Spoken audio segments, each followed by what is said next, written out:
नमस्कार, स्वागत आहे तुमचं माझ्या पहिल्या व्लॉगमध्ये. तर आता आम्ही सर्व भावंडं जात आहोत जेजुरीला.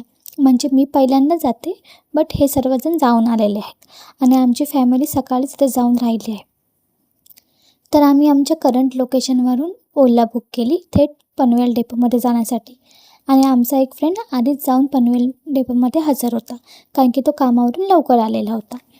आणि आम्हाला खूप भूक लागलेली, कारण की कोणीच खाऊन नव्हतं आलेलं. म्हणून म्हटलं थोडं पोटोबा करावं, म्हणून त्यासाठी थोड्या चिप्स घेतल्या. आणि नंतर या 3 महाशयांचा संवाद होत होता की स्वेटर घेतला की नाही, कारण की पुण्यामध्ये तर खूप थंडी होती. म्हणून आईने आधीच सांगितलं होतं की जाताना स्वेटर घेऊनच जा, कारण की इथं खूपच थंडी आहे.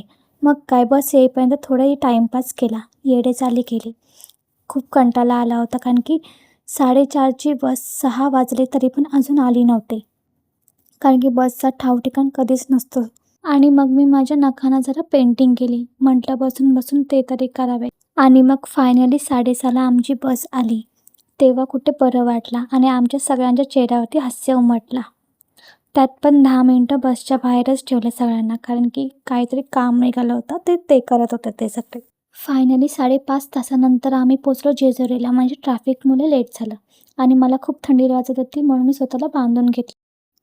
आणि रूमवर जाऊन मस्तपैकी सगळ्यांनी हातपाय धुतले आणि आमच्या मामीने आम्हाला चौघांना जेवण वाढले. मग काय पटापटा जेवलो, कारण की उद्या सकाळी सगळं आवरून निघायचं होतं आम्हाला कडेपठारावरती आणि किल्ल्यावरती. चला बाय, गुड नाईट. भेटू उद्याच्या ब्लॉगमध्ये. बाय.